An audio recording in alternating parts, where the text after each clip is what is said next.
acts being committed against Uyghurs as genocide.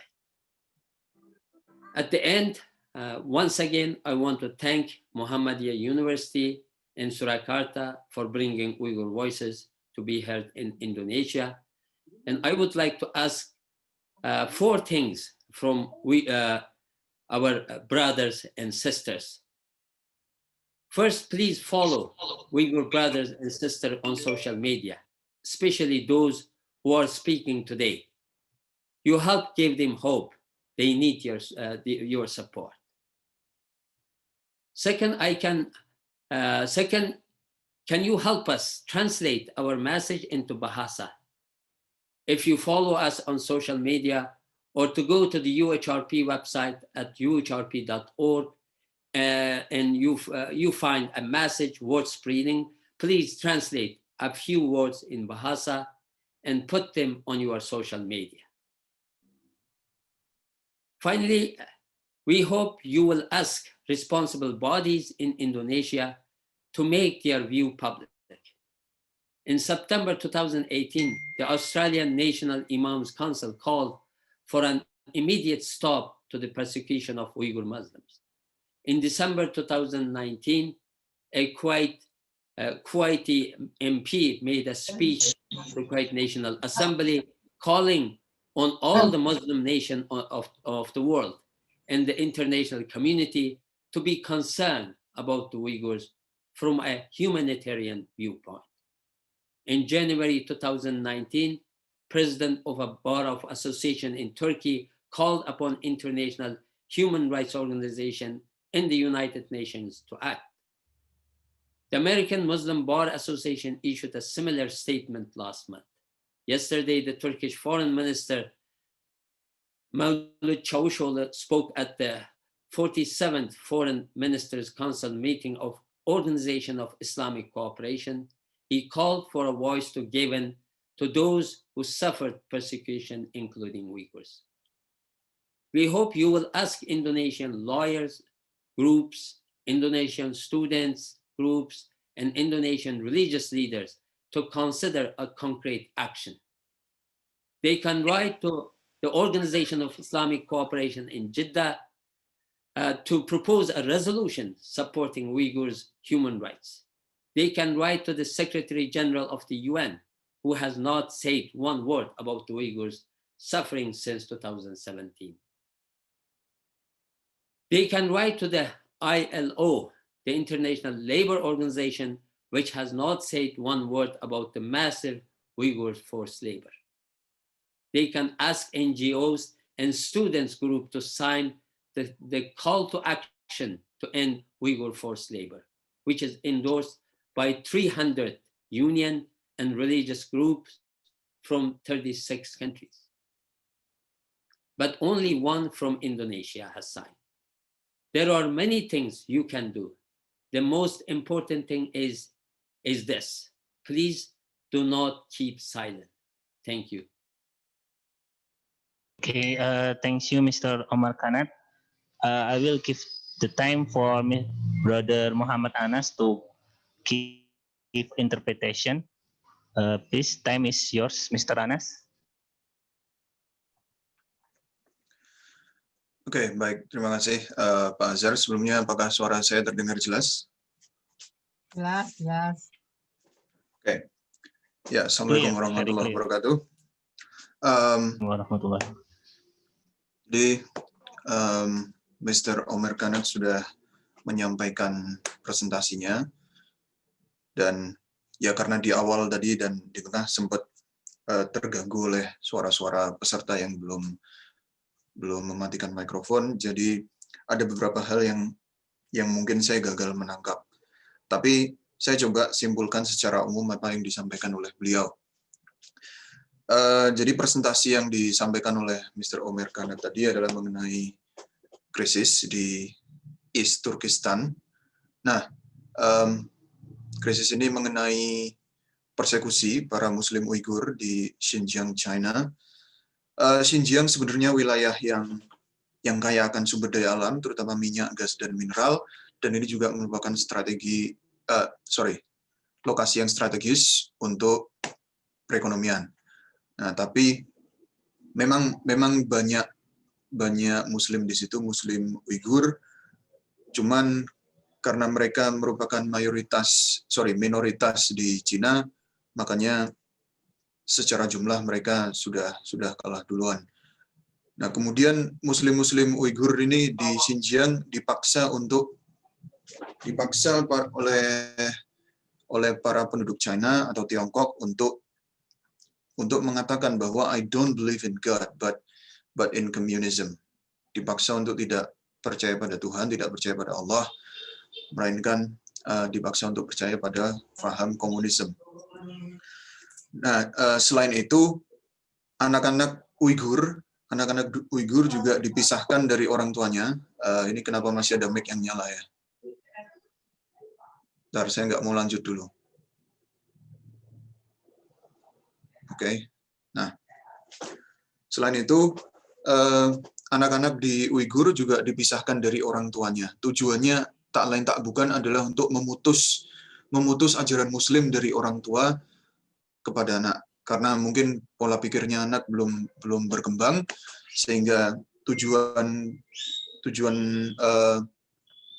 masyarakat Cina memisahkan anak-anak Uighur dari orang tuanya adalah untuk memutus ajaran agama Islam dari orang tua ke anak. Kemudian anak-anaknya dikirim ke panti asuhan, orphanage. Jadi kalau nggak salah disebut kata orphanage, dikirim ke panti asuhan supaya diputus ajaran agamanya dan pindah ke ajaran agama China, yaitu komunisme dan juga ekstremisme.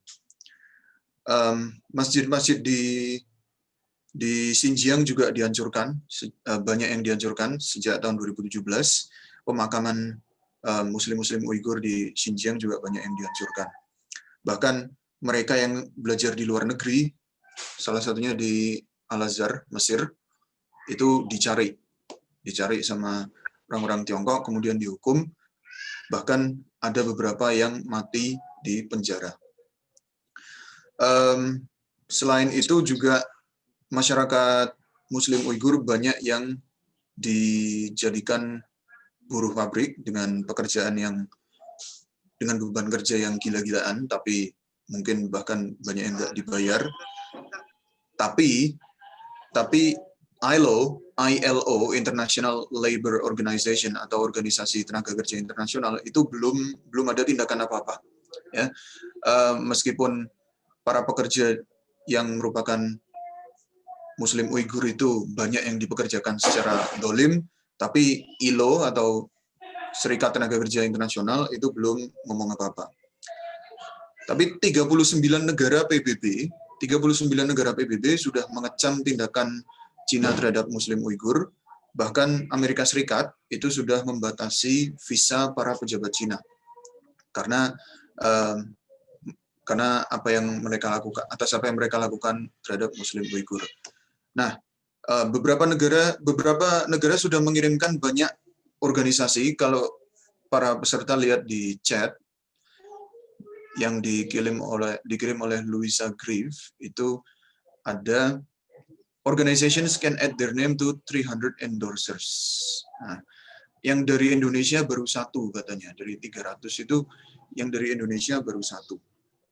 Ya, jadi yang diminta oleh Mr. Omer Kanat tadi salah satunya adalah ada organisasi Indonesia yang menyuarakan pandangannya akan keadaan Muslim Uighur di Xinjiang, China. Australia sudah mengirimkan banyak organisasi, kemudian Turki juga sudah banyak organisasi yang mengirimkan suaranya, dari Amerika juga sudah. Karena penyiksaan ini sudah berlangsung selama beberapa tahun,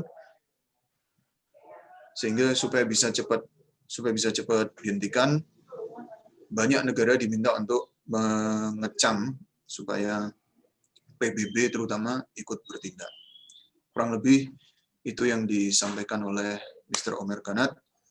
Kurang lebihnya saya mohon maaf. Nanti kalau ada pertanyaan untuk Mr. Omer Kanat, silakan ditulis di kolom chat ya.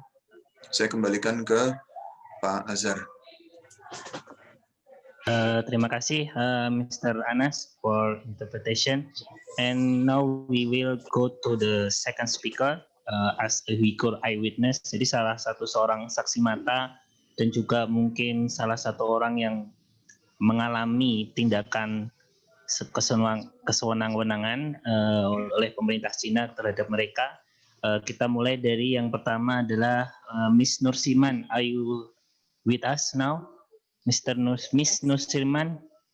Yes, Assalamualaikum. Okay, Miss Nursiman, the time is yours. Please welcome.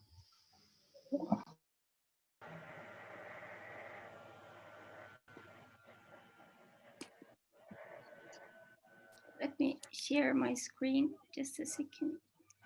Chat, Miss.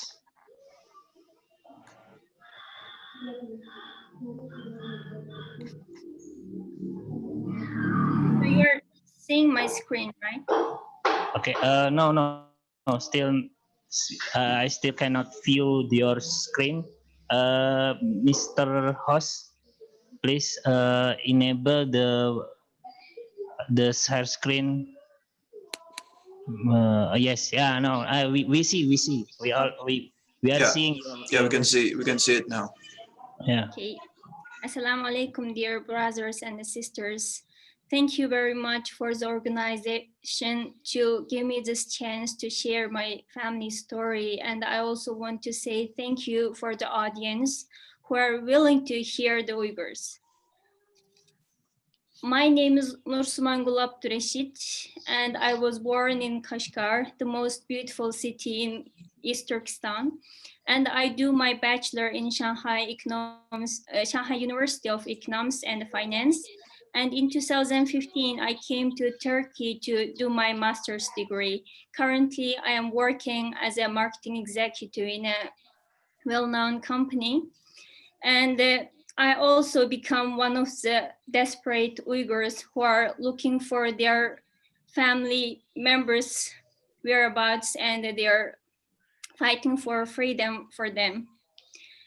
I lost contact with my family members since 18th of June 2017. In our last call, I was told them I was finished my master's thesis and I will present my first research paper in international conference in Montenegro. All of my family members was very excited and they sent me best wishes. But we never know that was our last phone conversation. Since that day, I can't reach any of my family members, my friends, and my relatives. And at the beginning, I was think they might return me in a week, but days after days, months after months, after 2 years, in February 18th, 2018, by contacting with my classmates in Shanghai, I finally got a simple message from one of the person in our village that there is no one left in our home. That was the darkest moment of my life, because that means that all of my family members taken to the concentration camps. Because on the social media, on the news, I was keep hearing about the 21st century concentration camps and the worst torture and abuse in the camps. And I was also listening to the testimony who was from the camp survivors. So it's really hard for me to believe that my parents and my brothers also suffering such a torture.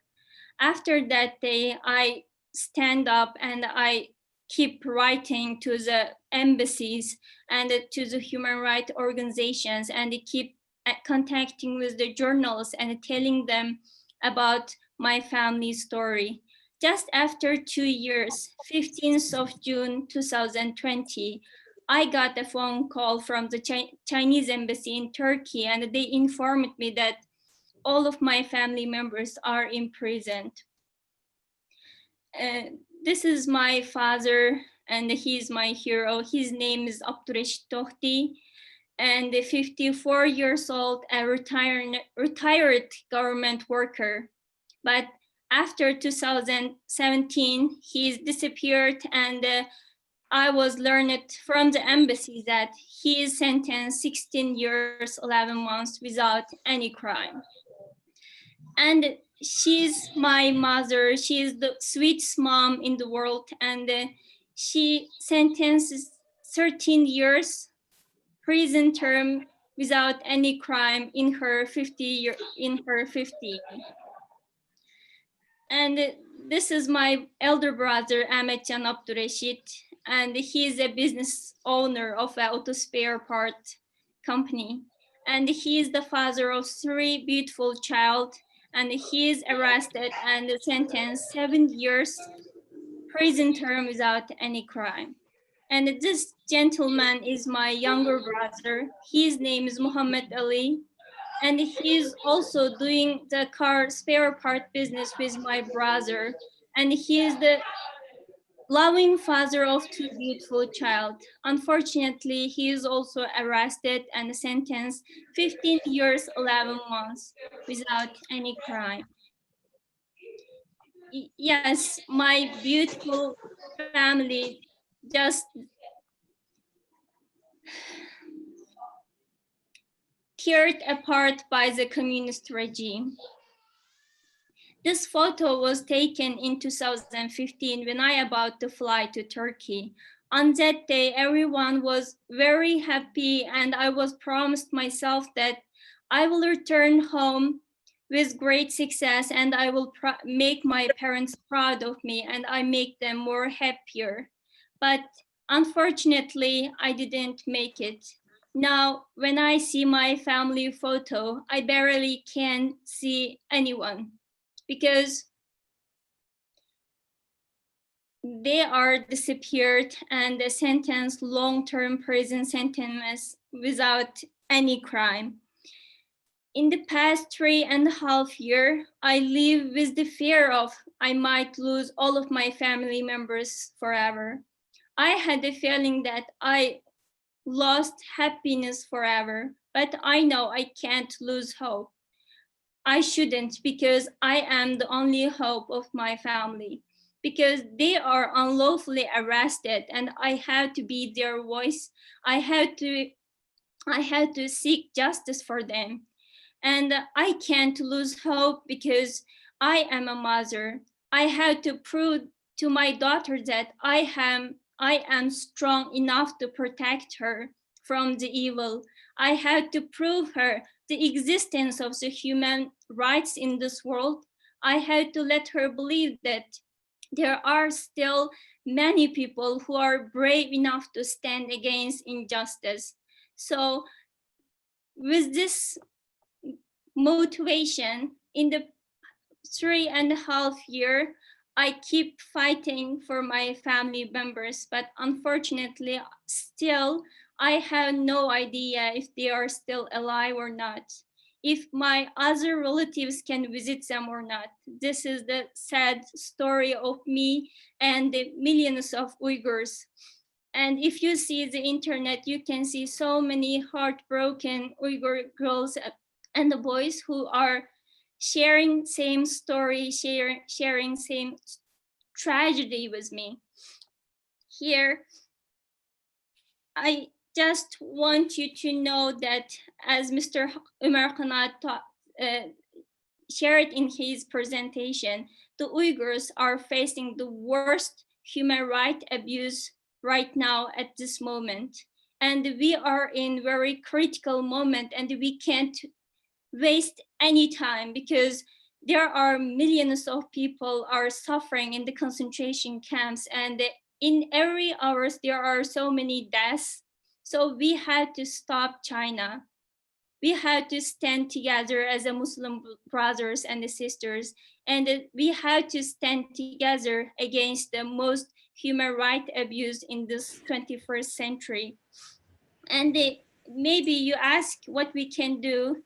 I just want to say, if there is a will, there is always a way out. Like, just start from sharing our story, raising awareness, and talk with anyone who has influence in your community. Talk with the leaders, Islamic leaders, or the politicians to do something. And I just want to remind you, we have no time left. In the past 3.5 years, we hear so many deaths from the internet and we can't hold it anymore. So please, educate yourself about the Uyghur crisis and please stand against the Chinese communist regime and stand with Uyghurs. And I really appreciate your consciousness and for your time. Thank you.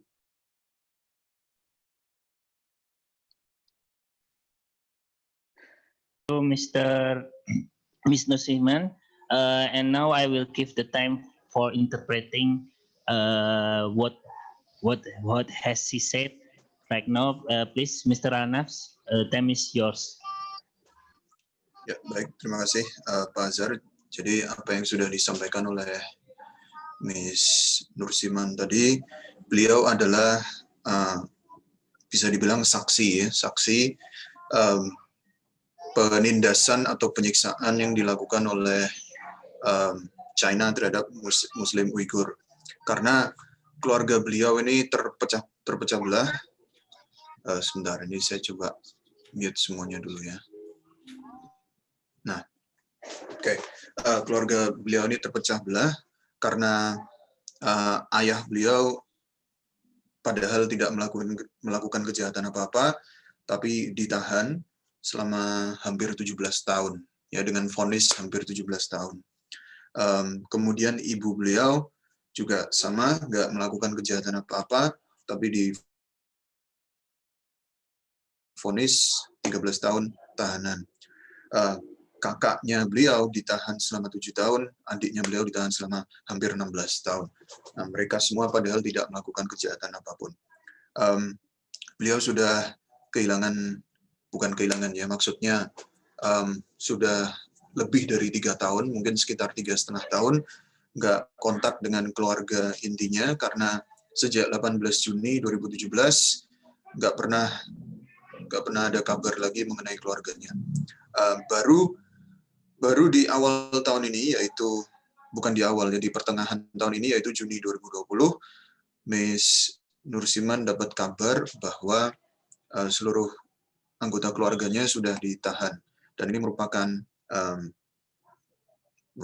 berita yang pastinya sangat bikin hatinya hancur. Padahal di pertengahan tahun 2017 beliau menyelesaikan kuliah S2 ya, menyelesaikan kuliah master dan mau mempresentasikan hasil penelitiannya di International Conference di Montenegro.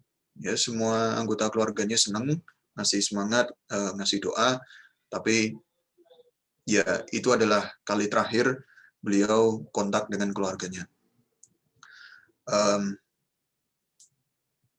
Setelah mendengar kabar bahwa keluarganya ditahan di concentrating camp di Xinjiang, pastinya itu berita yang sangat, nggak tahu ya bahasa Indonesianya, heartbreaking itu apa ya?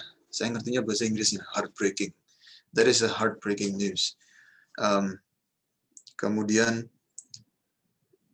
apalagi ya, ketika beliau melihat foto keluarga, hampir semuanya sudah nggak ada. Maksudnya sudah kehilangan kontak. Semoga saja masih hidup. Tapi sampai saat ini beliau juga masih belum tahu apakah anggota keluarganya masih hidup atau tidak. Ya, mari kita doakan semoga keluarga Miss Nursiman masih hidup dan diberi keselamatan, diberi perlindungan oleh Allah Subhanahu wa taala. Selama 3,5 tahun terakhir, Miss Nursiman ini hidup penuh dengan ketakutan. Dia sempat terpikirkan bahwa dia kayaknya nggak bakal bisa bahagia lagi. Tapi beliau nggak kehilangan harapan. Ya, she said, I cannot lose hope, I must not lose hope. Ya, dia nggak boleh kehilangan harapan karena satu-satunya harapan keluarga beliau ya beliau sendiri. Selain itu juga beliau adalah seorang ibu yang harus melindungi anaknya, ya, dan harus berani menentang ketidakadilan. Nah, jadi penindasan terhadap Muslim Uighur di Xinjiang, China ini adalah pelanggaran HAM terburuk sepanjang masa, paling tidak ya di abad 21.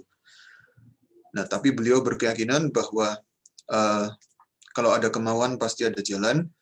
Jadi yang beliau minta adalah bagi muslim-muslim di Indonesia untuk raise awareness. Raise awareness berarti bikin orang-orang sadar gitu. Bikin orang-orang sadar dengan cara mungkin bisa ngomong ke para pemimpin negara atau pemimpin daerah atau ke para politisi, karena mereka merupakan tokoh-tokoh penting dalam suatu negara, suatu daerah yang merupakan tokoh influential. Jadi itu adalah kurang lebih presentasi dari Ms. Nursiman. Nanti kalau ada yang mau ditanyakan, silakan bisa ditulis di kolom chat untuk saya kemudian terjemahkan kepada Ms. Nursiman. Saya kembalikan ke Pak Azhar. Okay, thank you, Mr. Anas, for the interpreting what has Ms. Nursiman said. And now we will go to the next speaker, Mr. Uluyal. Are you here with us?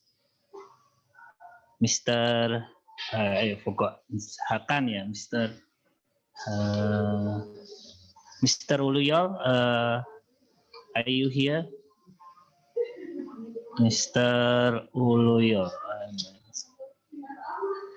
Mr. Yakun. Mr. Yakun, do you hear me? Now is your turn to speak because we have agreed that we put the man in the middle as what Mr. Mustafa has said yesterday. Mr. Yakun, are you ready now? Yes, thank you very much. Assalamualaikum to all our Indonesian brothers and sisters. Saya nama Yalkun Uluyol. I would love to give my presentation in Bahasa, but my Bahasa is not that good, so I will pursue with English. Thank you very much for Umar Kanat and Nursiman for their presentation, for Azhar for his great moderation, and Muhammad Anas for his interpretation. Today, I would like to share my own story. And I think my screen is shared right now. So today, my topic today, my main theme is about my father. But before doing so, I would like to have a self-introduction for your information. I grew up in East Turkestan in Kumul City. I completed my primary, secondary, and high school education there. And then my first step towards the free world was in Malaysia. I was a student in International Islamic University Malaya and University of Malaya from 2010 to 2012. And I was in the Department of Economics in University of Malaya. It was very interesting that once I was there, almost no one recognized me as an Uyghur. But now we are having almost 200 people from Indonesia to hear about the Uyghur voices, and I'm very happy for this. And I came to Turkey in 2013 as an international student with a Turkish scholarship, and I did my bachelor's degree at Istanbul University in the Department of Economics. And now I am currently a PhD student at Koç University in the Department of International Relations and Political Science. So I would like to give a brief background of my father. He is a university graduate. He was civil servant for the Chinese government for almost 7 years, and then he stepped into business. He is a successful businessman who exports the fruits from my hometown to 8 other Southeast Asian countries, including Indonesia, Malaysia, Thailand, and Hong Kong, Philippines. He visited many of the Southeast Asian countries and also Turkey as a family visit. And I saw him in my last visit to home in 2016. It was a short visit and it was my last hug. But with him, as Nursiman also mentioned, since 2016 and 17, we gradually lost contact with our family members. I kept contact with my father until the date of 7th June 2018. It was about my graduation from university. I was graduated. I was the first in our department to graduate. it was a successful graduation. My mom and my sister was here with me, but I couldn't share my happiness with my father. Since my graduation, he asked for all the legal documents about me and my family here. And then after I sent him, he disappeared. He never contacted me again. And I still don't know where he is kept, in what health condition he is, or whether he is in one of the concentration camps or he is imprisoned for any reason. But he is not the only one in our family to face this tragedy. I call them the unforgettable forgottens, because in the news we always see there are up to 3 million Uyghurs held in the concentration camps, and there are over 1 million forced laborers currently working in the Chinese factories, but we never get to know their names and their personal backgrounds. They are in one sense unforgettable, but at the same time they are forgotten by the world. One of them is my uncle Ahmet Yaqub, who is in this, if you can see my mouse. He is also a university graduate. He was a business partner of my father, a loving father of 3 girls, and he also disappeared in July 2017. And I don't know where he is now. And also, my uncle Yusuf Yaqub, this old man, he's younger in this photo, but he's old. He served 7 years in prison from 2017 to 2007 to 2017, almost 10 years of prison. He was released. His imprisonment was also unlawful, but after his release, he was again taken to the concentration camps in 2017 without giving any reason, and he is never heard again. And also, I would like to talk about my uncle-in-law, Yaqub Sharul, and my other cousins, Iskandar, Ibrahim, Ismail, Sulaiman, Rayhan, Redwan, and others. There are up to 30 people from my family who were taken to the camps or imprisoned by the Chinese government. And I don't really know what kind of pressures they faced, what kind of detention type they had. I just know that they are disappeared gradually, one by one, without giving any reason. Maybe you might ask, why didn't you ask? Because yeah, it is very normal for everyone to call their family and get the information, get the updates. But it was never the case for me or for any other Uyghur since 2017, because we are, as the people who are living abroad, even the students, even the very lawful immigrants or businessmen, we are all set as a target or a threat for Chinese Communist Party. People are taken away or threatened or face integration because they contacted us. So all my relatives, my other family members and friends stopped their contact with me. So with giving this information, I would like to talk about myself becoming the nobody. In the beginning of 2018, it was January, and my grandmother, that you see her photo on the left, passed away at the age of 65. She was a loving grandma. She loved me a lot. Every time I call her, she always cries and never says a word because she misses me a lot, and also misses her daughter, my mother, here in Turkey. She passed away and we could not talk to my grandfather or other relatives.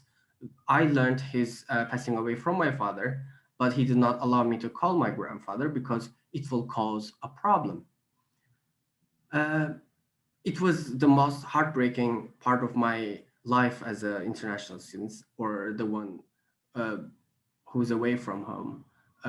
And I don't want it to be repeated for my father or other relatives. And also financial burden as a student, like I came to Turkey, or my family has are residing in Turkey as because of the financial support from my father. But once they disappeared, the financial burden as a student also gave me a lot of pressure. I got married this summer. Nobody from my home could attend my wedding. I could only share my wedding photos on the social media, open for everyone, hoping that while they're surfing the social media in China, can encounter my photos and be happy for me. And this is how we miss the important moments of our loved ones. But nevertheless, I have my loving mother with me here who has suffered a lot from losing her mom, um, distancing from every other brother and even father, not being able to call her friends, and also the disappearance of his beloved husband, my father. But we have each other, we have hope, and we are fighting for our loved ones, and we are looking ahead to become a better people for a better future. And terima kasih for listening to me. And I think my time is also up. But I would like to remind you that we are your brothers, and you are our brothers and sisters. And we share the same faith, same culture. Despite that, we share the basic human thing. So today, I wanted to share my story to let you know how I feel as a Muslim, as a student, as an Uyghur, and as a human being. Thank you very much for your listening, and that's all from me. Okay, thank you, Ms. Yaokun Uluyol. And now is the time for interpretation. Please, Mr. Anas, the time is yours. Oke. Kurang lebih serupa dengan apa yang disampaikan oleh Ms. Nursiman. Mr. Yalkun Uluyol juga kehilangan banyak sekali anggota keluarga, maaf, kok saya bilang kehilangan terus ya, stop. Juga sampai sekarang belum bisa menemukan, banyak sekali anggota keluarga yang sampai sekarang beliau belum tahu keberadaannya, karena entah ditahan, entah diapain oleh China, oleh masyarakat di China, khususnya di Xinjiang. Yang pertama, ayah beliau dulunya adalah pegawai negeri di China, kemudian beralih menjadi pengusaha, ya, ekspor buah ke Indonesia, Malaysia, Thailand, Hong Kong, dan Filipina. Terakhir ayah beliau ditemukan, atau terakhir beliau ketemu ayahnya adalah tanggal 7 Juni 2018 pada saat family visit. Sampai saat ini, sejak 7 Juni 2018 itu beliau masih belum tahu ayahnya ada di mana. Dan kabarnya gimana juga beliau belum tahu. Ya, semoga ayah beliau dilindungi oleh Allah Subhanahu wa taala. Begitu juga dengan paman-paman beliau, Ahmed Yakub dan Yusuf Yakub, yang sama-sama juga terakhir ketemu tahun 2018 pertengahan tahun. Sepupunya juga tadi disebutin banyak sekali nama sepupu, tapi nggak sempat saya catat satu-satu. Beliau bilang bahwa Muslim di Uighur ini merupakan ancaman bagi masyarakat China, sehingga masyarakat China, khususnya Xinjiang, langsung ketika nemu Uighur langsung ditangkepin. Dan salah satu peristiwa yang paling menyedihkan bagi beliau adalah nenek beliau meninggal, tapi sebelum meninggal nenek beliau nggak sempat menyaksikan momen-momen berharga bersama keluarga. Seperti misalnya ketika beliau lulus S2, ketika beliau menikah, itu neneknya sebelum meninggal tidak sempat menghadiri. Waktu beliau menikah juga tidak ada anggota keluarga yang datang karena masih berada di bawah penindasan Uighur di Xinjiang. Ibu beliau masih ada, alhamdulillah, ibu beliau masih ada, tapi selalu susah untuk bahagia, sedih terus karena suaminya yang merupakan ayah dari Mr. Yalkun Uluyol ini sampai sekarang masih belum ditemukan. Nah, makanya Mr. Yalkun Uluyol meminta kita untuk ikut menyuarakan kepada pemerintah mungkin atau kepada organisasi internasional untuk menyuarakan bahwa Muslim Uighur ini harus dibantu, Cina ini harus dilawan, karena kita sama-sama beragama Islam ya, Muslim di Indonesia dan juga Muslim di Uighur, Muslim di seluruh dunia, semuanya ajarannya kurang lebih sama. Jadi mohon bantuan sesama Muslim untuk bisa membantu masyarakat Uighur. Kurang lebih itu yang bisa saya interpret dari penyampaian Mr. Yalkun Uluyol. Nanti kalau ada pertanyaan untuk beliau, silakan ditulis di chat untuk saya kemudian interpretasikan. Ya, saya kembalikan ke host. Oke, terima kasih Mr. Anas. And now we will have the last session. It would be for Miss Sayyida Ali. Are you with us now? Miss Sayyida? Miss Sayyida? Sayyida, okay. Yes, Miss Sayyida Ali, please, now is your turn to deliver what you want to say for us, and maybe from your experience. I'm not allowed to unmute. Could you please help, please, the host? Udah, Pak. Udah. Okay. Please, Miss Sayyida, do you want to share screen? Please share your screen now. Assalamu alaikum, dear brothers and sisters. Thank you so much for your time to sit here with us to learn about Uyghurs, and thank you for organizing this event. And today I would like to share with you about what is it like to be an Uyghur and what happened to my family members who are the victim of Chinese Communist Party. So as he described, I am an Uyghur from East Turkestan. I was born and raised there, and currently I'm living in the United States. And so I would like to start from my father. So as it's described earlier, in the recent 3 years, Uyghurs are facing facing the most worst oppression in the world right now. The Chinese government has started massive concentration camps all around the region, and they started to arrest everyone illegally. So this is my father, Ali Jam Mahmud, and he is a businessman, and he's always a self-developing and hardworking person.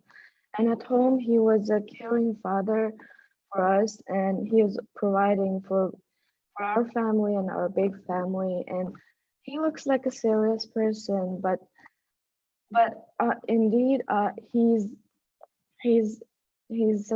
has such a warm heart, and he always support and encourage his daughters in every aspect of life. But unfortunately, our last conversation was ended at May 2017. That was actually just a simple greetings. We never knew it was going to be our last conversation.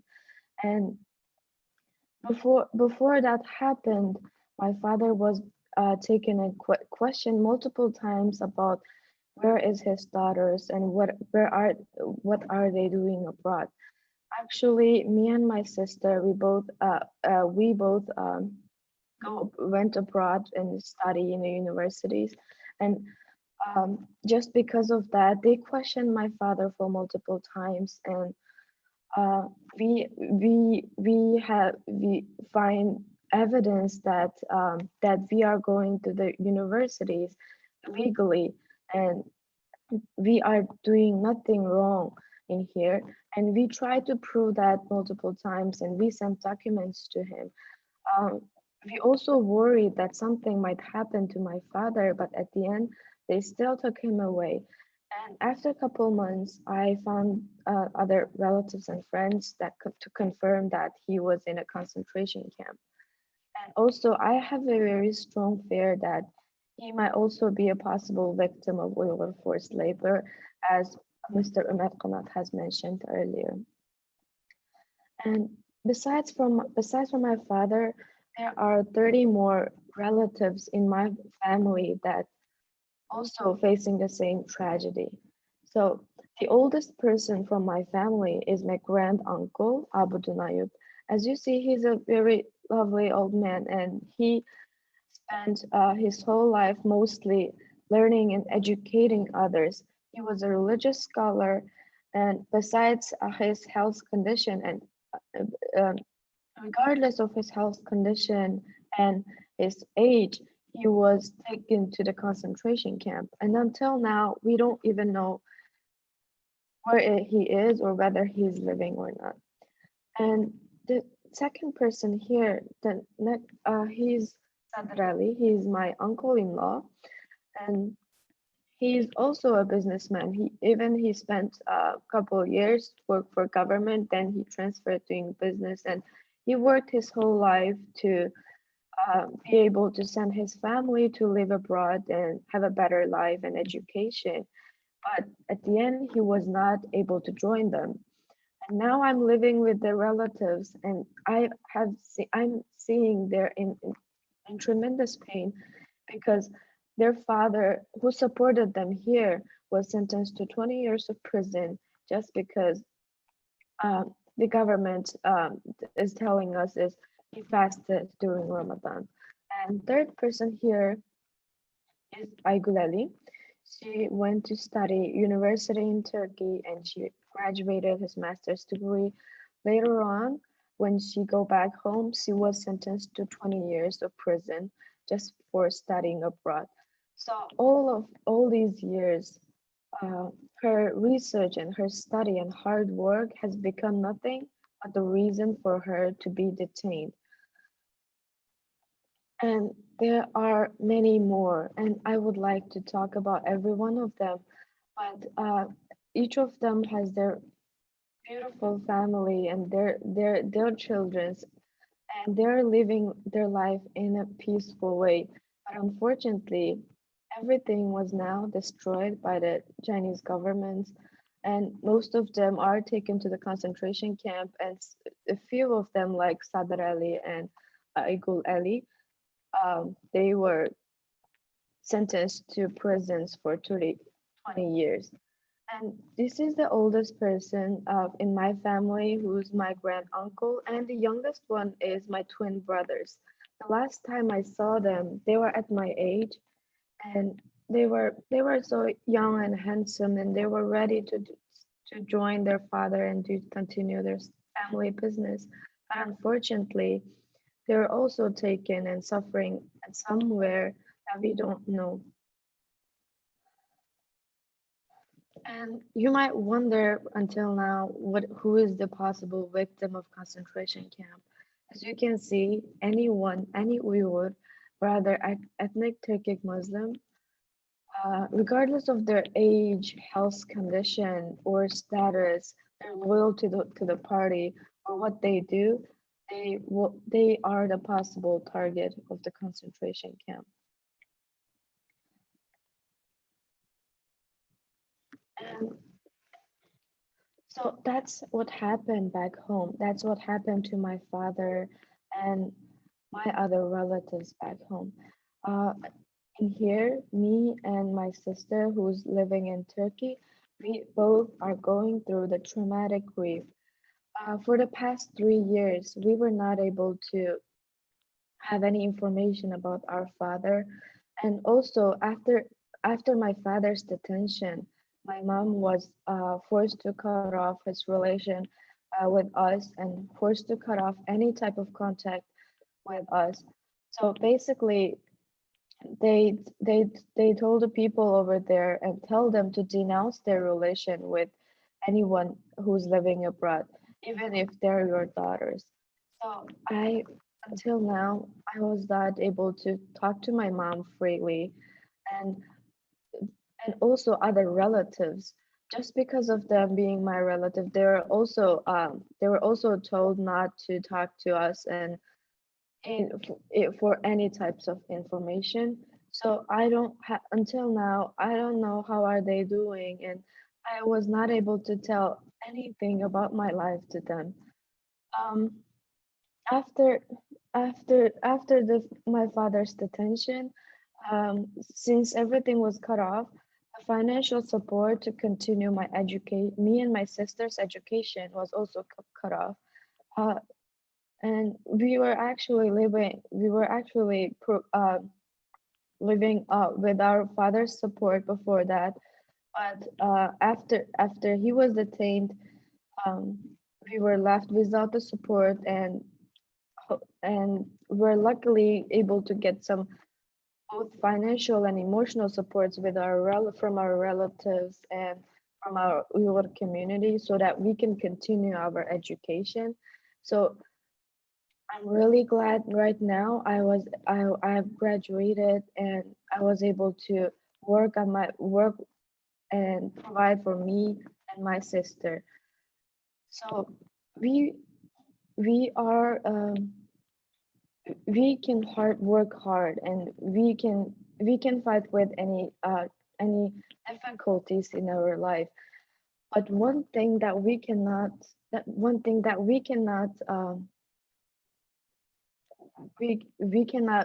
win is the painful feelings, the traumatic grief that we are going through, because we grew up in a family that our parents were there every night with us to discuss and share everything in our life. But my parents were absent in every important event in my life. Whenever I moved to a new city, whenever something happened to my sister, or whenever I graduated, when I have a job, or even in my nikah, they were absent. And besides their absence, I was not able to tell them that I was married. And this is breaking my heart every time. I don't know what will happen. Um, I don't know. I don't know if they know that anything about my life now, but going through this is such a painful, and I was almost ruined my makeup in my nikah day, just because my parents were not here. And also, going through that is very painful and sad. I'm trying to share my pain and what happened to me, and this is not only my story, and this is happening to every Uyghur who is living in abroad, and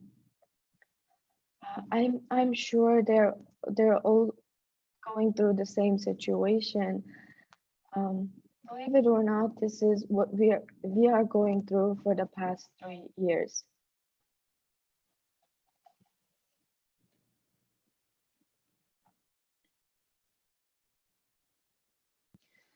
And until now, I'm really I'm you and others like you who is paying attention to what's happening to us, and is giving me a lot of hope, because hope is the only thing that we have left.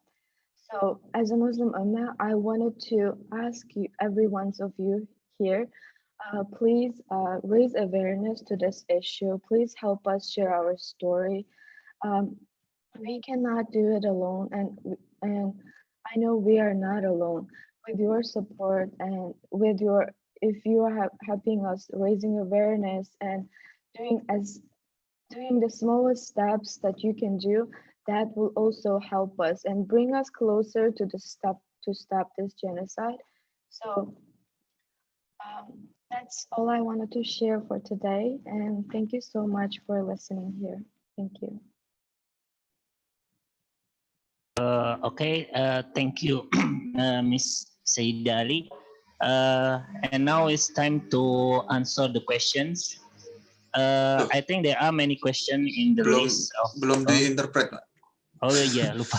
I'm sorry, I forgot. Please now the time for interpreting what Miss Saida has said, the time is yours, Mr. Anas. Oke. Ya, jadi apa yang sudah disampaikan Miss Saida, beliau adalah seorang aktivis penggerak, salah satunya apa ya, yang aktif menyuarakan kecaman terhadap penindasan terhadap Uighur. Beliau lahir dan dibesarkan di Turkistan, sama seperti presenter-presenter sebelumnya, banyak sekali keluarga yang ditahan dan sampai sekarang nggak tahu kabarnya seperti apa. Semoga masih diberi perlindungan oleh Allah Subhanahu wa Ta'ala. Beliau juga mengatakan bahwa ini adalah pelanggaran hak asasi manusia terburuk, penjajahan terburuk, karena banyak sekali Muslim yang ditahan tanpa alasan yang jelas, ya, bukan illegally sih, unlawfully arrested, ditahan tapi padahal nggak melakukan kesalahan apa-apa. Yang pertama adalah ayah beliau. Ayah beliau ini beliau terakhir kontak pada bulan Mei 2017, berarti sudah 3,5 tahun lebih. Kemungkinan, ya semoga saja tidak terjadi, kemungkinan forced labor berarti dipekerjakan secara paksa. Kemudian beliau juga sering ditanyain tentang, maksudnya ayah beliau sebelum lost contact, ayah beliau sering ditanyain tentang anak-anaknya. Ya, anak-anaknya di mana? Lagi studi di mana? Nah, tujuannya mau ditangkepin, tapi beliau tidak pernah, ayah beliau tidak pernah ngasih tahu. Pada saat itu, Miss Saida dan adik perempuannya lagi studi di US. Selain ayah juga ada lebih dari 30 sanak saudara beliau yang juga ditangkap oleh China. Semoga saja juga dalam perlindungan Allah. Salah satunya adalah, nggak tahu ini apakah adik atau kakak dari kakeknya beliau, ya, Abidin Ayub. Kemudian ada paman dan bibi beliau, ya, om dan tante beliau, Sadir Eli dan Aigul Eli. Sadir Eli ditahan 20 tahun penjara. Alasannya nggak masuk akal sekali, yaitu karena ketahuan puasa di bulan Ramadan. Ya, karena ketahuan puasa di bulan Ramadan. Padahal kita tahu puasa di bulan Ramadan adalah kewajiban bagi kita semua, bagi umat Muslim. Dan paman beliau ini ditahan karena melakukan kewajibannya. Jadi sungguh alasan penangkapan yang di luar nalar.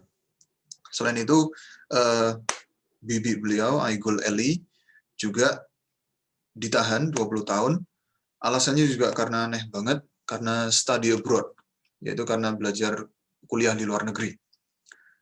Nggak tahu kenapa kuliah di luar negeri ditahan, puasa Ramadan ditahan, itu adalah alasan penangkapan yang jelas-jelas nggak bisa dipertahankan.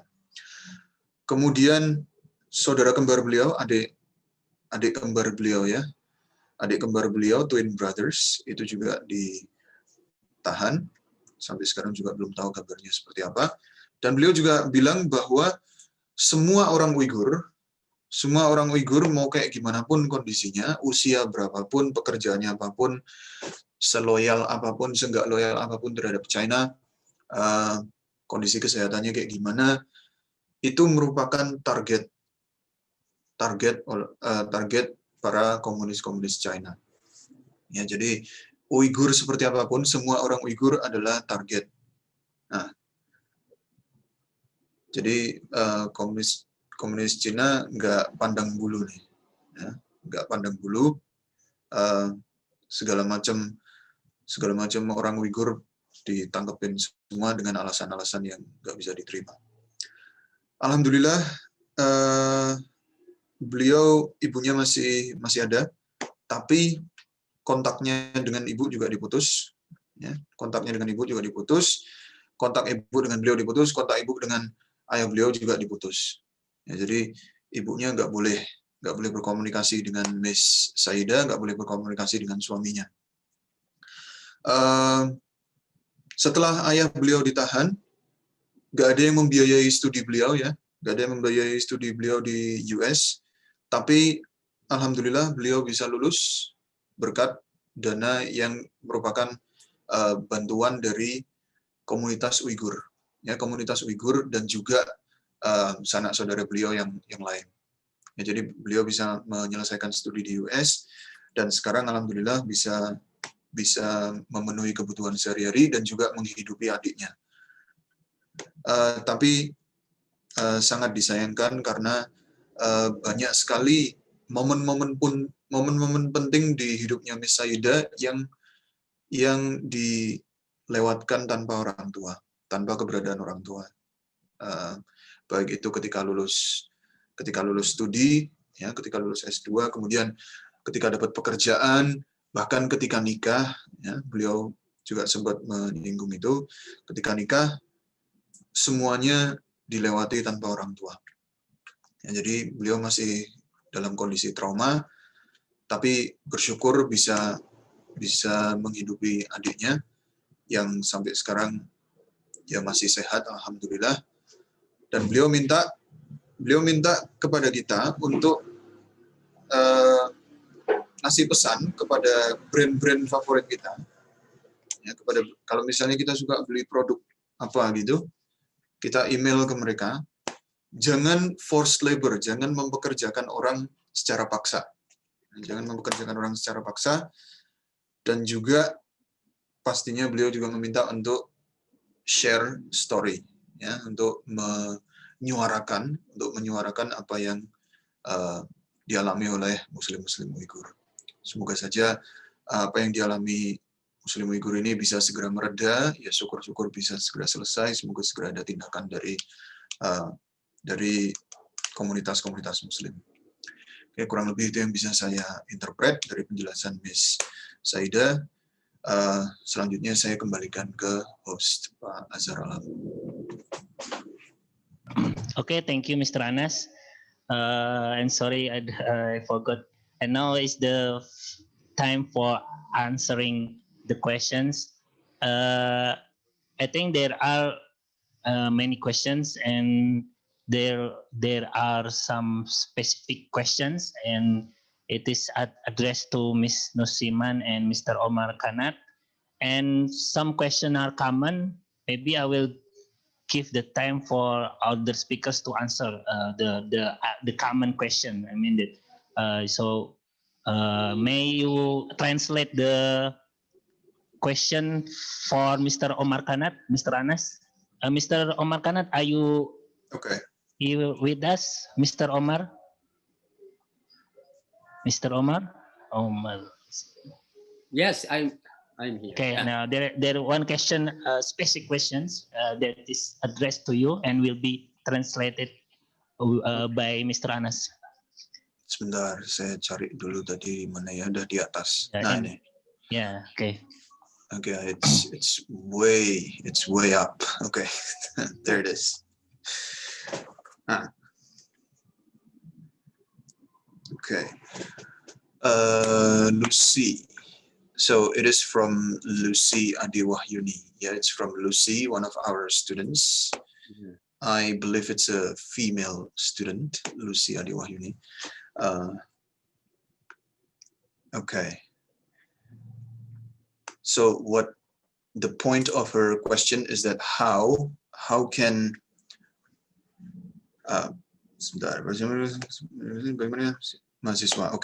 how can Indonesian students, especially college students or university students, help to share the story, help to raise awareness regarding this Uyghur condition, so that this awareness can be enhanced quickly.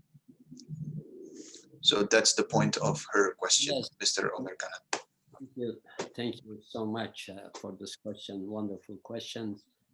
So yes, the Indonesian students at the universities can help a lot. So first of all, as I said, they can spread the word what they heard from us, from this,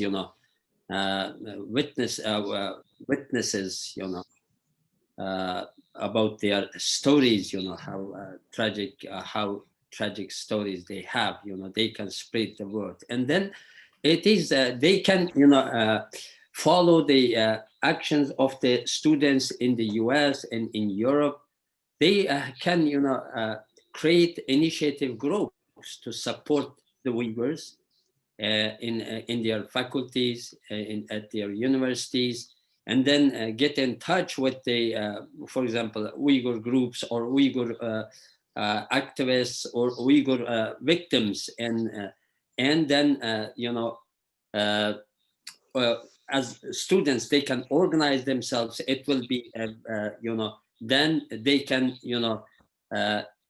send letters to their politicians in parliament, in government officials, to deal with this issue, to raise their voices, because Indonesia is very important. This is the largest Muslim country in the world.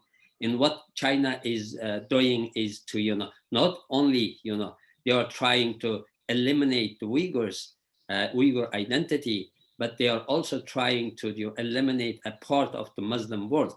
What they are doing is not only an insult on the Uyghurs, but insult the whole Muslim world. They are trying to destroy part of the Muslim world, and they can, the Muslim countries, have an obligation to raise their voices. Muslim student initiatives will be very effective in, putting pressure, first of all, spreading the word, raising awareness. They can organize meetings, in their universities, and also, as I said, us get in touch with the politicians, with other NGOs, and turn this Uyghur issue to a movement, a people's movement in Indonesia. This students can do a lot of things, and we need their help. And thank you so much for this questions. So they can create, first of all, initiative groups in their, at their universities, Uyghur support group.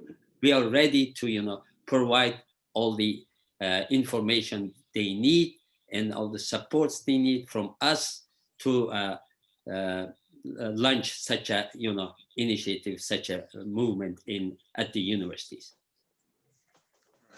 Thank you very much. Okay, thank you, Jadi- Mr. Oh yeah, please interpret the answers. Ya, jadi kepada saudari Lucy, semoga nggak salah ya saudari, tahu-tahu saudara nanti. Nah, kepada saudari Lucy, jawaban dari Mr. Omar Kanat atas pertanyaan Anda tadi kurang lebih, mahasiswa Indonesia bisa menyampaikan apa yang sudah didengar dari para saksi. Tadi ada 3 orang saksi di sini, ya. Ada Mr. Yalkun Ulyol, ada Miss Saida Ali, ada Miss Nursiman. Mereka semua sudah menyampaikan apa yang sudah mereka alami, apa yang sudah keluarga mereka alami. Ini ada recordingnya, ya. Ada recordingnya, nanti bisa di-share oleh panitia kepada para peserta supaya bisa meyakinkan masyarakat bahwa ini beneran, ini bukan hal yang nggak bisa dipercaya. Ini jelas beneran terjadi. Jadi kita sudah dengar langsung dari 3 orang saksi apa yang sedang terjadi di Cina sana.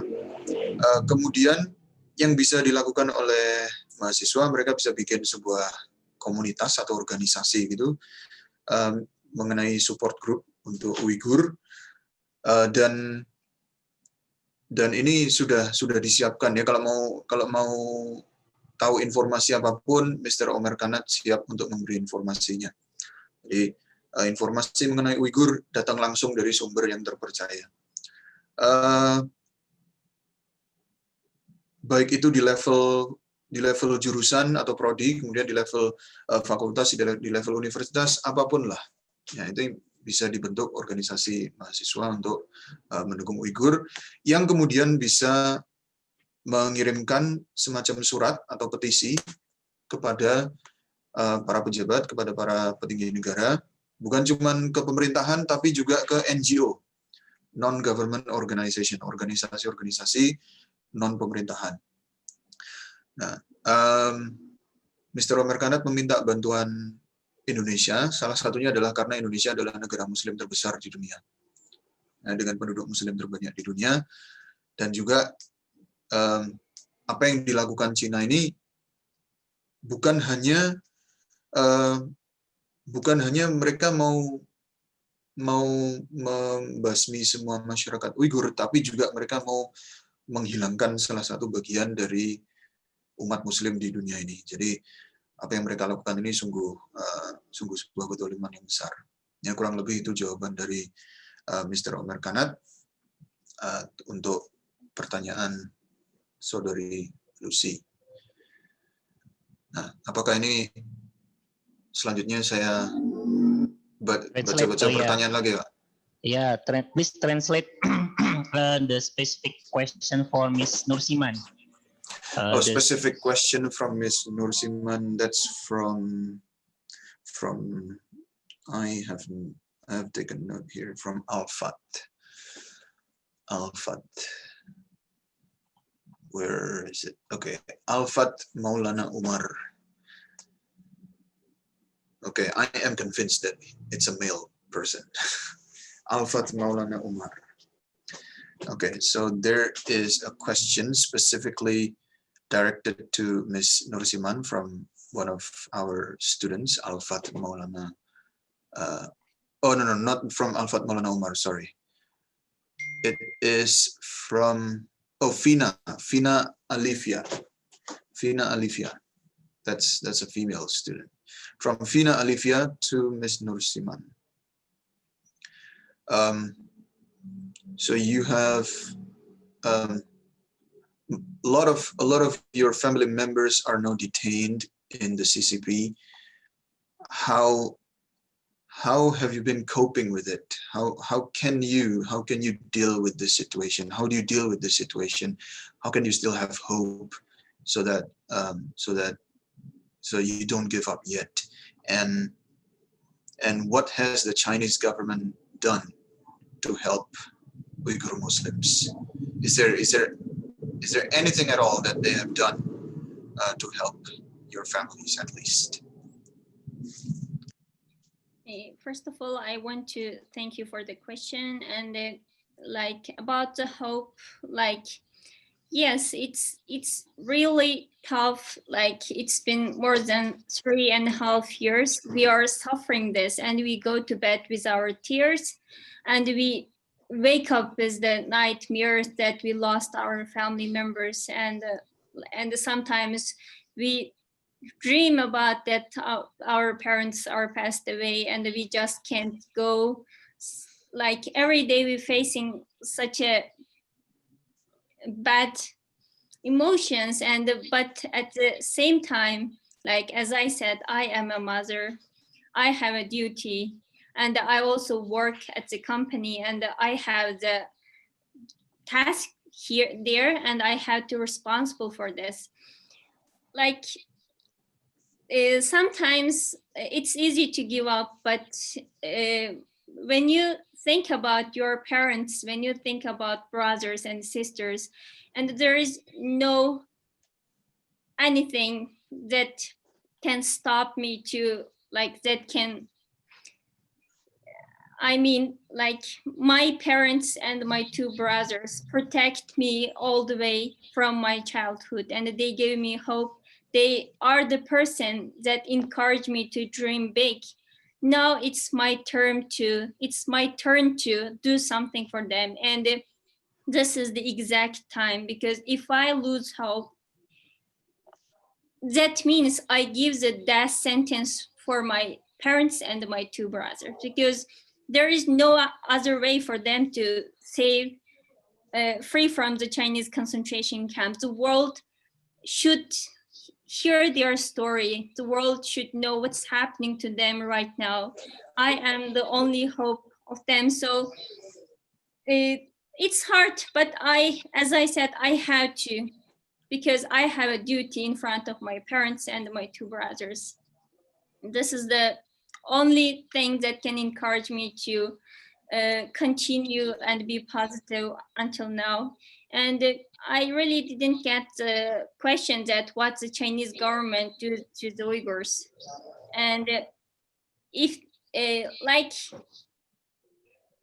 they look like they are supporting, like when I was in middle school, and they kind of like supporting the Uyghur education, and like they are having an exam, and like ask the middle school students to go and study innerland China, and they say it, they are supporting the education of Uyghurs. But in reality, this is the assimilation process. Like they can show this as a support to the Uyghurs, but the reality under this policy is to assimilate the young kids and separate them from their cultural roots and from their parents, and make them grow up as a Han Chinese. So I think under everything that the Chinese government tells the world that they are doing something for the Uyghurs, and there is another side of the story. So I really hope when you read, you are listening our story, and of course you think there is other side of story, and you might try to read what is the Chinese government saying. And I just want to say that there is another side of story, untold story by the Chinese government. In China, the Han Chinese even don't know the people living in the innerland Chinese city. They even don't know what's happening to Uyghurs. Like I have friends in Shanghai. After I lose contact with my family members, I start to contact with them and tell what's happening to my family members, and they said we never heard such story, and they felt they said they felt so sorry, and they also tried to contact with my friends and my family members. And after my friends and the family members, other family relatives refused to contact with my friends in China, and they said the situation might very dangerous and might very not so nice. That's why they are also refusing to contact with us, and they said they are very sorry what the Chinese government doing to my parents, because we used to have a same dream when I was at the university, and it's really hard for them to accept this. What the Chinese government doing, the government didn't allow the citizens to knew what's happening to the Uyghurs. This is the story, and like there are so many untold story. So I hope the audience check the reliability, because as we know, the reliability of the Chinese media is very low, because we see it after the COVID-19. They keep lying and they keep lying, and the virus spread all around the world, and now many innocent lives lost just because of the virus. So just check the reliability, how reliable the Chinese government talking on the international media, and check what's happening to the Uyghurs, and you will know what is the reality and what you can do to the Uyghurs. Thank you very much. Okay. Okay. Oh yeah, please interpret, Mr. Anas. Oke, jawaban dari pertanyaan untuk saudari kepada saudari Miss Nursiam yang ditanyakan oleh saudari Vina, kalau nggak salah tadi ya, Vina Alivia. Thank you very much, Miss Nursiman. Sorry, Miss Nursiman, for your answer. Miss Nursiman bisa bertahan sampai sekarang ya, walaupun tahu bahwa keluarganya ditahan di CCP ya, Chinese Concentration Camp. Itu karena yang pertama adalah beliau adalah seorang ibu seorang ibu yang harus melindungi anaknya, dan juga beliau bekerja di sebuah perusahaan. Jadi beliau punya tanggung jawab yang sangat besar, baik itu di keluarga dan juga secara profesional. Yang itu adalah motivasi beliau untuk terus bertahan. Dan juga beliau punya saudara laki-laki cukup banyak, ya, dan pada saat beliau kecil dulu, mereka, saudara laki-lakinya dan juga ayahnya, itu adalah yang selalu mendorong Miss Nursiman untuk terus dream big, untuk terus punya mimpi yang besar. Dan sekarang dalam keadaan seperti ini, it's the other way around. Sebaliknya, it's her turn now. It's her turn. Well, it's her turn to dream big.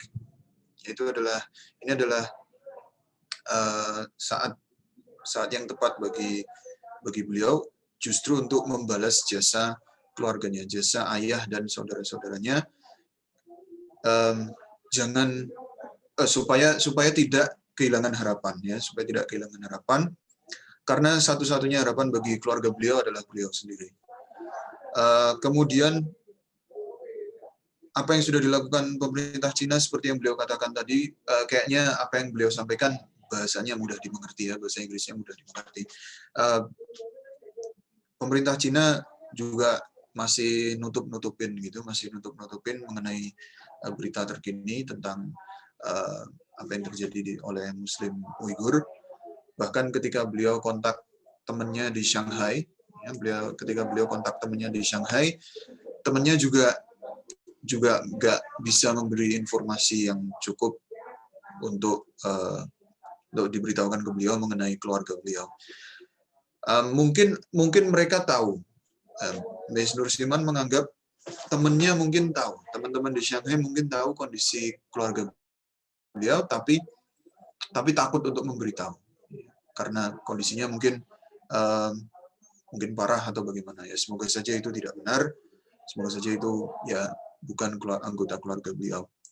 Dan juga banyak sekali berita mengenai Uighur yang belum disampaikan oleh pemerintah Cina, ditambah lagi karena kondisi pandemi seperti sekarang, COVID-19, itu bikin gimana ya, update news makin susah lagi.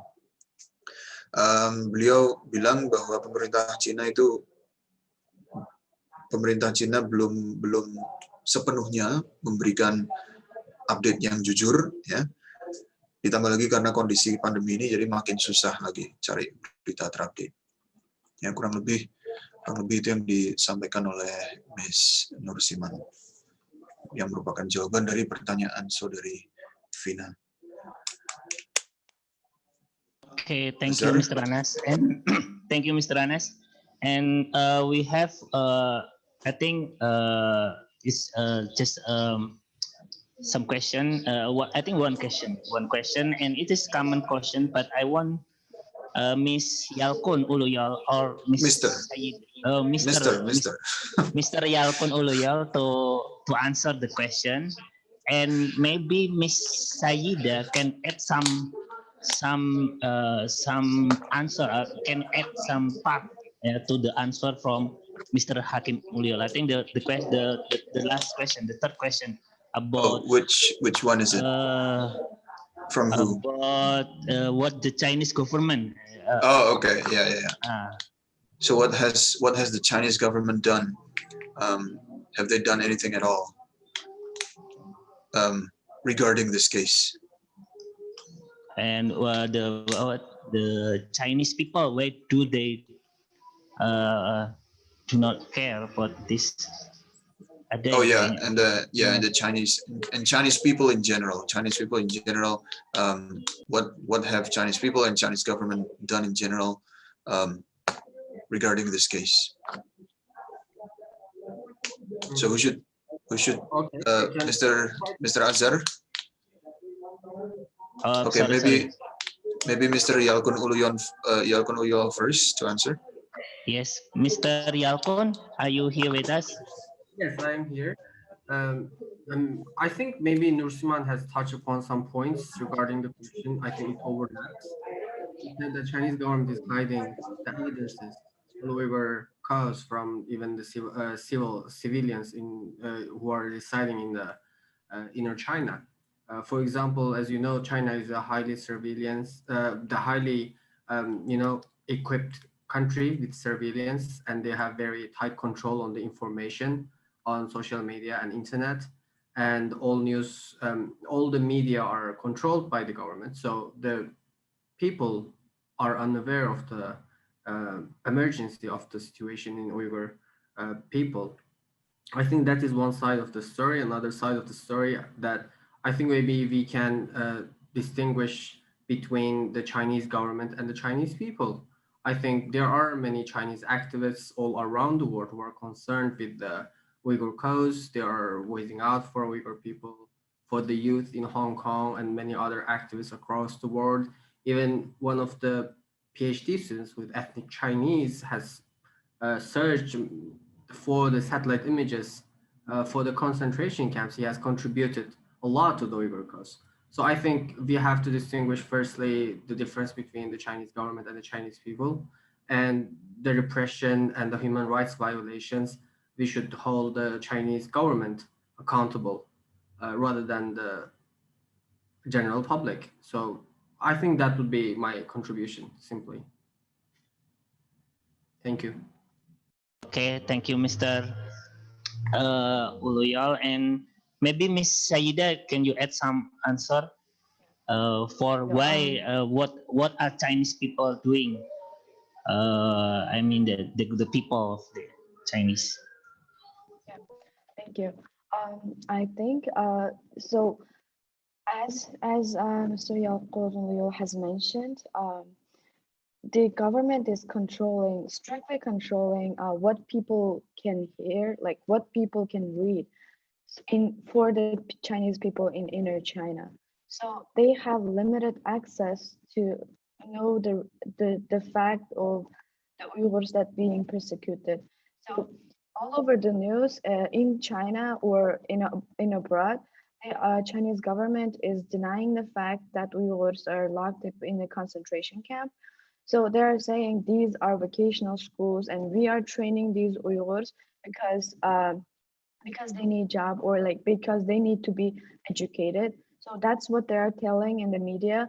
So so part of the Chinese citizens in inland China, they believe what they saw on the news because they never knew, they didn't get the information or the real life testimony like you are doing right now. So they had to see what governments say, and they had to follow or trust what they have heard. So this is one fact, and another fact is, in abroad there are in a free world there are many Chinese Chinese students and individuals who are also fighting for the human rights, and because they know the fact, they know the reality. So that's my answer. So that's the situation right now, because because what you can access is limited inside of China. So this is happening. Okay, thank you. And please, Mr. Anas, to interpret those answers. Ya, tambahan bagi pertanyaan yang kurang lebih sama ya, yaitu apa yang sudah dilakukan pemerintah China dan kenapa orang-orang China juga masih belum dapat update yang kredibel mengenai kondisi Muslim Uighur. Mr. Yalkun Uluyol dan Ms. Saida Ali sudah menjawab kurang lebih poinnya sama, yaitu media di Cina ini dikendalikan dengan ketat. Ya, ketat sekali surveillance. Surveillance itu apa ya? Bahasa Indonesianya pengawasan. Jadi pengawasannya di Cina itu ketat sekali. Pengawasan terhadap apa? Terhadap media. Ya, jadi apa yang bisa didengar, bukan bisa sih, apa yang boleh didengar masyarakat, apa yang boleh dibaca masyarakat itu dikontrol dengan ketat oleh pemerintah China. Nah, makanya sampai sekarang bahkan penduduk asli China pun masih belum ngerti secara pasti kondisi Muslim Uighur ini gimana. Kemudian Mr. Yalkun Ulyol menambahkan bahwa banyak sekali mahasiswa pendidikan tinggi, mahasiswa perguruan tinggi yang merupakan kaum Uighur yang sudah mencoba untuk melacak kondisi di CCP atau Chinese Concentration Camp, ya, melacak kondisi campnya Uighur lewat satelit, ya, tapi ya cuman sebatas itu aja yang bisa dilakukan karena sekali lagi memang pemerintah Cina ini membatasi akses berita, baik itu berita berupa bacaan maupun berupa video. Kemudian pemerintah Cina juga seakan-akan membela apa yang dilakukan oleh masyarakatnya terhadap apa yang dilakukan oleh kaum Uighur, apa yang dilakukan terhadap kaum Uighur. Mereka seakan-akan membela dengan mengatakan bahwa kami sedang mentraining mereka, kami sedang mentraining kaum Uighur karena mereka butuh pendidikan supaya nanti bisa dapat pekerjaan dengan lebih mudah. Nah, itu yang disampaikan oleh pemerintah Cina kepada masyarakat. Padahal masyarakat juga nggak ngerti kondisinya yang sebenarnya ini kayak gimana. Jadi kurang lebih itu yang bisa disampaikan, yang bisa saya interpretasikan dari penyampaian Mr. Yalkun Ulyol dan Ms. Saida Ali. Selanjutnya saya kembalikan ke Pak Azhar.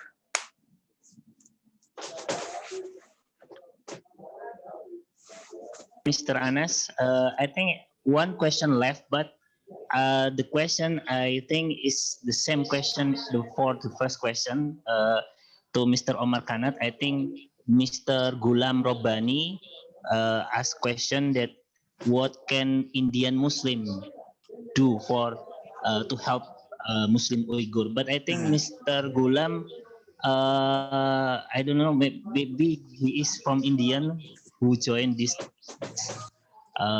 webinar. But okay. I think the answer is the same, right? Mr. Anas, I'm going to unmute Mr. Gulam Rabbani. Yes. Okay. Mr. Gulam Rabbani. Yes.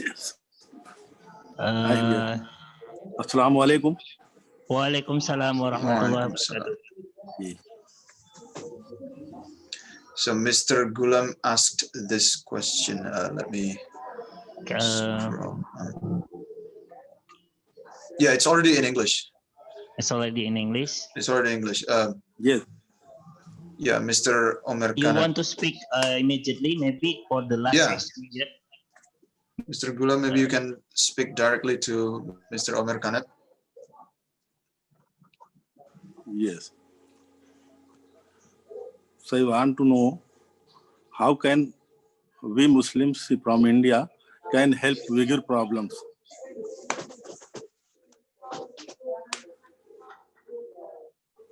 Please tell me.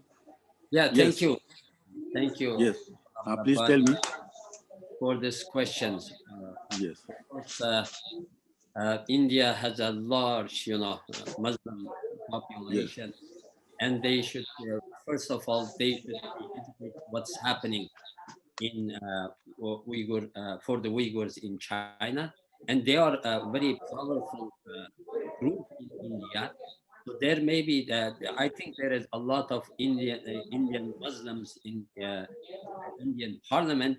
They can raise this issue and ask as Muslim community in India to pay attention what's happening to the Uyghur people. India has been silent until now about these atrocities against the Uyghur people. India is, neighbors with the Uyghurs, with the East Turkestan, so they should be more alert what's happening, in East Turkestan against the Uyghur people, and they should, do something and raise this issue and first of all, condemn the Chinese government's atrocities against the Uyghur people and join the international community in condemning the Chinese governments. We were very disappointed when we see that India was not one of the 39 countries in the UN who condemn the Chinese atrocities. So Indian Muslims has a duty to put pressure on Indian government to raise its voice and condemn the Chinese atrocities against the Uyghur people. Yeah, the Indian Muslims can play a very important role, in convincing the Indian government to take a side and raise its voice against what's happening to Uyghur people in East Turkestan. Yes, thank you. We will try our best. Yeah. We will try our best. Thank you. We are already in touch with some Muslim community groups in India. So maybe in near future they can also maybe arrange some activities and raise their voices to and appeal the Indian government to raise its voice. Sure, sir. Sure. Thanks. We will try our best.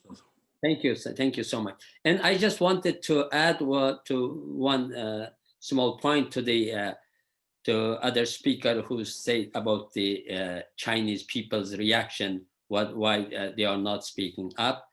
They say they already pointed out that about the Chinese government's strict control on on media and news and information, and I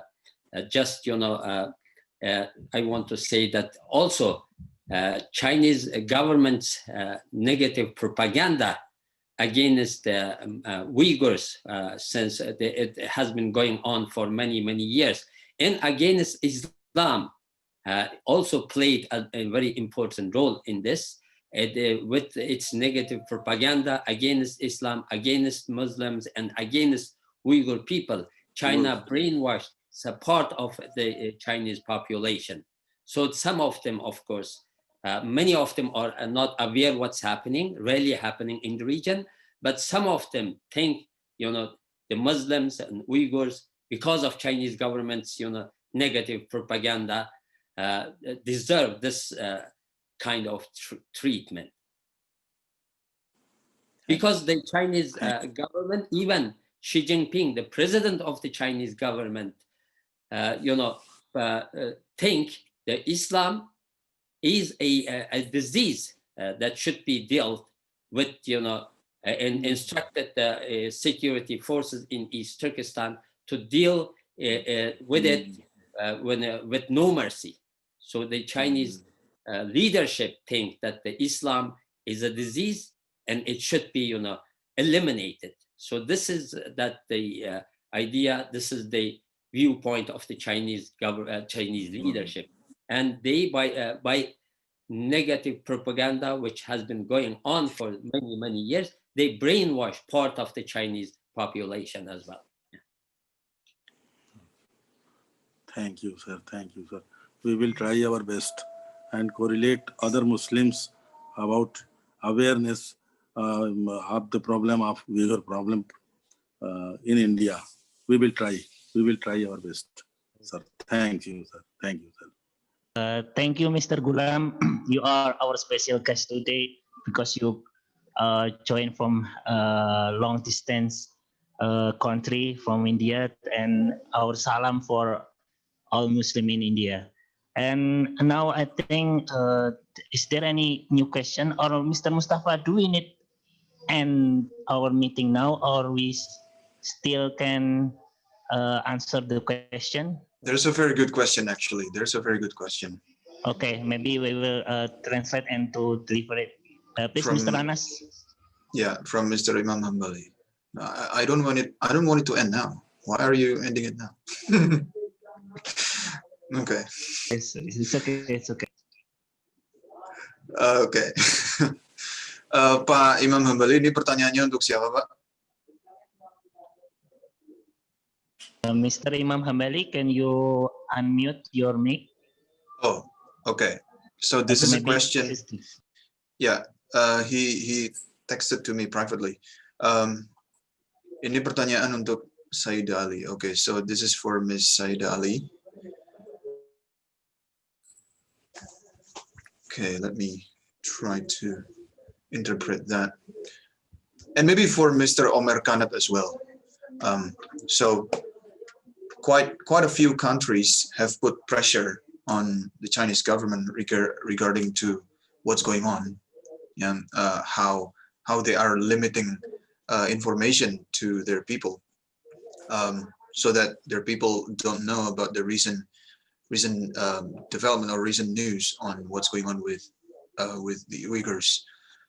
So a lot of countries, quite a few, sorry, quite a few countries have put pressure on the Chinese government, and how effective has that been? How effective has that been in how effective has that been about that kind of pressure, especially during this pandemic, or during this limited information era that the Chinese government has done. All right. So that's for Ms. Saida Ali and Mr. Omar Kanat. Maybe Mr. Omar Kanat can answer first. Yes, yes. Of course, the international pressure from some certain countries or international community has an effect, because after all, first, Chinese government even initially didn't even accepted the existence of the camps, because of this pressure from the international community. When it was raised, this issue was raised at the United Nations, Chinese government had to accept the existence of the camps, but of course they said that it is not a concentration camps, but it's a re-education camps, training centers for the Uyghurs. So and also after Chinese government then started to invite some delegation from certain countries to come and visit, and to show that this was not a concentration camp, but all these trips were were very arranged trips, and they showed the delegations of certain countries what they wanted to show, and some of the delegation came back and said the same thing. Of course, the Chinese government told them. But this shows, all this, pressure shows that there is a Chinese government want to, now want to respond, to international community somehow, and with it's this information, with its, pressure on other governments, want to convince the international community that that what the Uyghurs say, what Uyghurs are lying. There is no concentration camps. There is no pressure on Uyghur people. Any attempt to eliminate the Uyghur people. But it is very obvious that China is under pressure, and because of that, the Chinese government sent its foreign ministers, to different countries, to European countries, to explain what's happening in East Turkestan to the Uyghur people. So this shows, Chinese the pressure works, at least, because it's not all the countries are not, international community has not come together to put a real, pressure and took real actions, to force China to back up. So that still China is doing what it has been doing, but there is a pressure in this international communities, reaction to this, and their efforts to stop China is, working slowly. Yeah.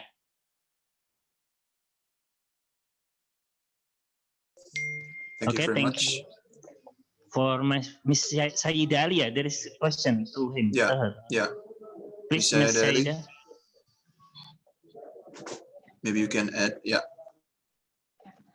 Thank you, and thank you, Mr. Umar Khanat. He already gave a very good answer for that, I think. And also, what I wanted to say is the pressure is really works, even though it cannot directly stop China from locking those people or torturing them. But what it can help is, as he mentioned, initially Chinese government is not even responding or is not even giving any answers of our family. So, but now with the whole international community's pressure on Chinese government, they started and they released news that it's a vocational school. We are training them, or we are offering them a job, and this is obviously a lie, because many of them who's in a concentration camp already occupied with their business or already working in their professions. So this is obviously a lie that Chinese government is trying to tell and cover up its crime. And also, there are few examples that when Uyghur activists or any individuals like us, they are asking for their family, and when there is a very strong pressure on Chinese government, Chinese government has made a few propaganda video that their family, what they're saying is actually wrong, and their family is doing fine. And there are few examples you can find it online. So when they ask, where is my family? I haven't seen my family for 3 years. And when the pressure is very strong, at the end, Chinese government make a video of their family and force them, I'm doing well. And things like that is happening right now. So at least what we can do is continue pressuring Chinese government and ask them to release those Uyghurs, and so ask them to prove that these people are really actually living a happy life. So this is actually what we can do, and it's also helping us. Thank you. I think the last session for this meeting, it will be interpretation from Anas. So I will close this meeting. Please, Anas, give the interpretation. Ya, sebelumnya terima kasih kepada Pak Imam Mabali atas pertanyaannya.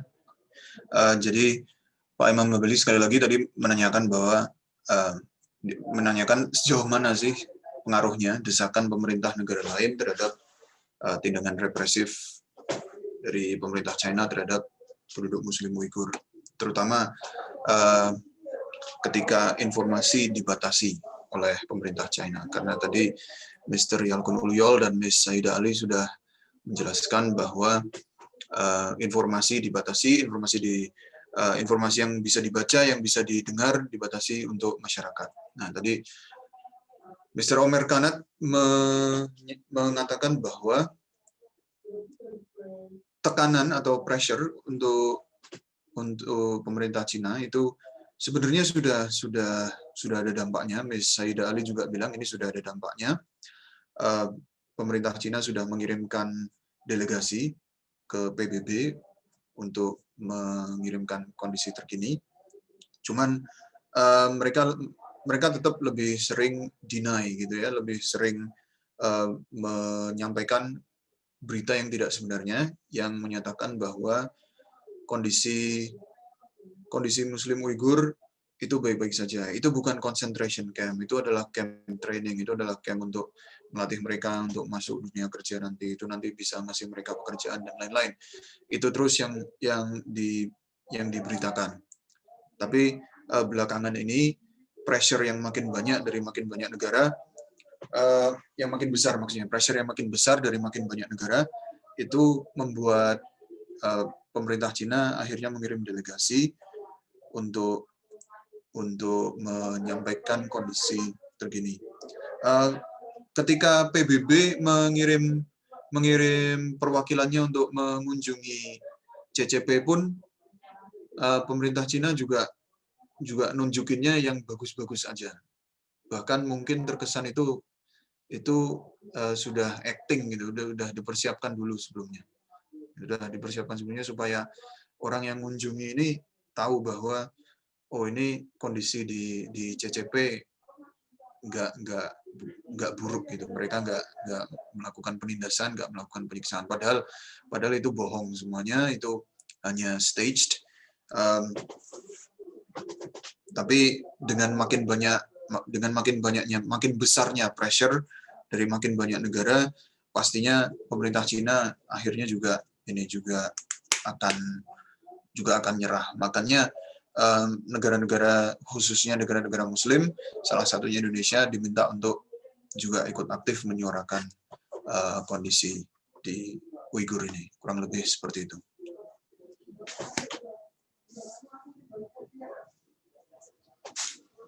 Thank you, Mr.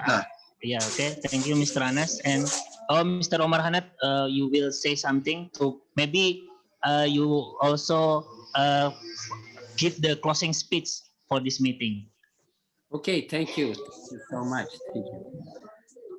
Thank you again for organizing this meeting, this webinar. So what I want to say at the end is, the Chinese government is committing a genocide against Uyghur people.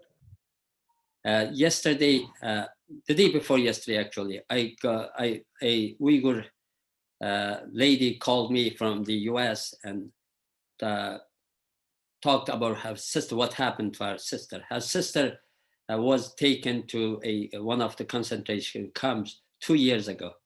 And just last week, she received the information that her sister was sentenced to 17 years imprisonment.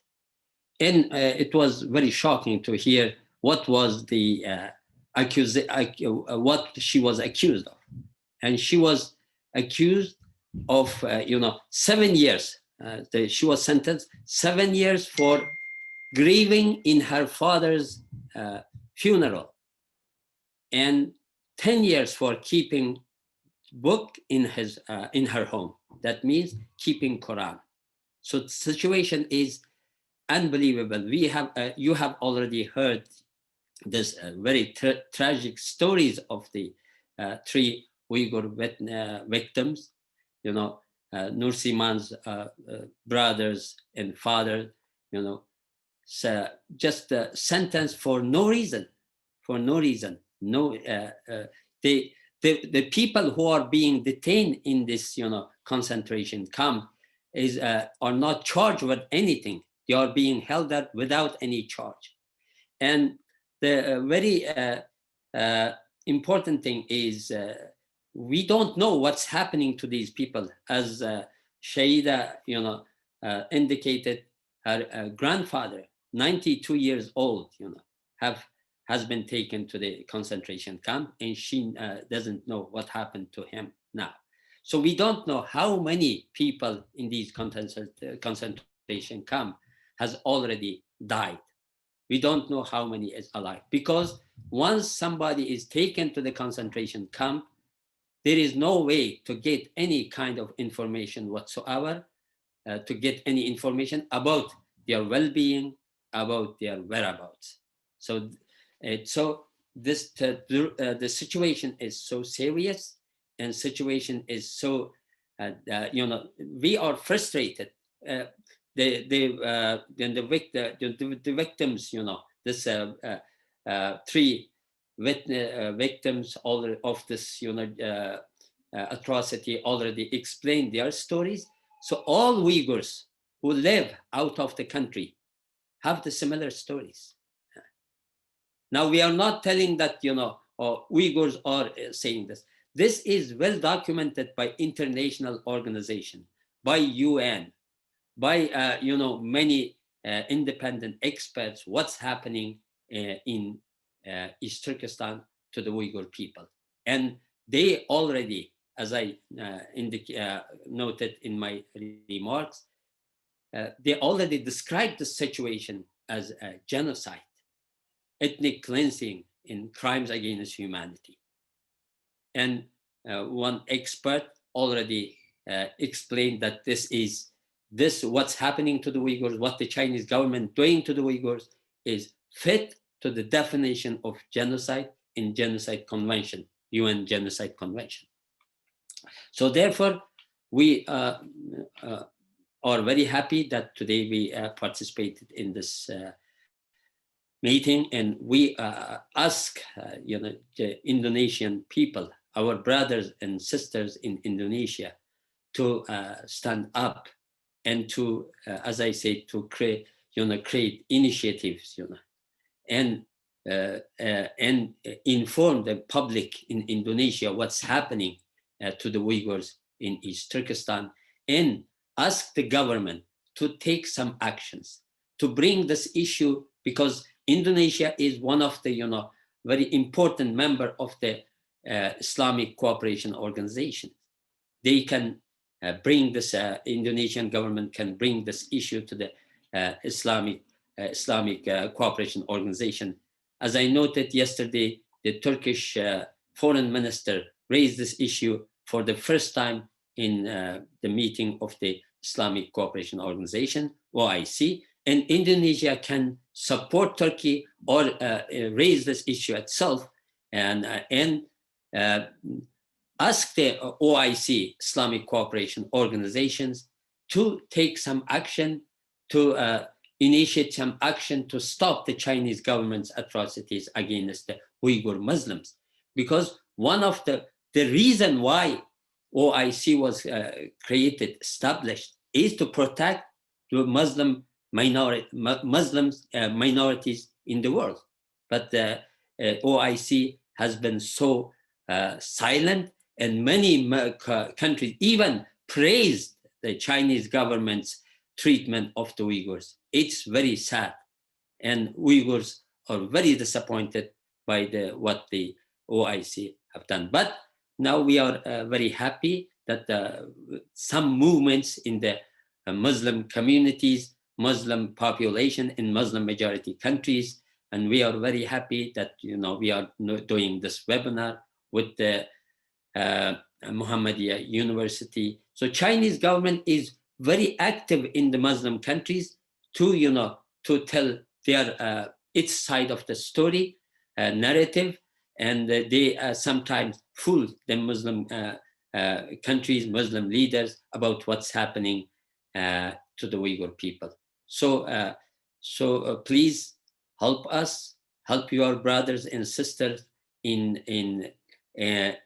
East Turkestan. They are being persecuted. They are being, the Chinese persecuted because they are Muslims, because they are Uyghurs.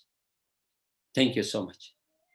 Okay, thank you, Mr. Komar Kanan. I think we have to end our meeting now, because it's very late night here, and this is 10 p.m. And thank you, Mr. Omar Kanat. I can thank enough also for the committee, Mr. Taufik Hidayat, Mr. Suranto, and Ms. Rizka, Mr. Anas, and hopefully we from University Muhammadiyah University, Universitas Muhammadiyah Surakarta, apologize for our mistake in the earlier meetings, some noise, and we will be glad to be contacted again for held such this meeting again, inshallah, for the better with better preparation and maybe bigger agenda. And I also thank for all participants. Saya ucapkan terima kasih banyak, terima kasih. Special thanks for Mr. Gulam Robbani from India. And let's close in our Indonesian tradition. We close our agenda by saying Hamdalah, Alhamdulillahirabbil alamin.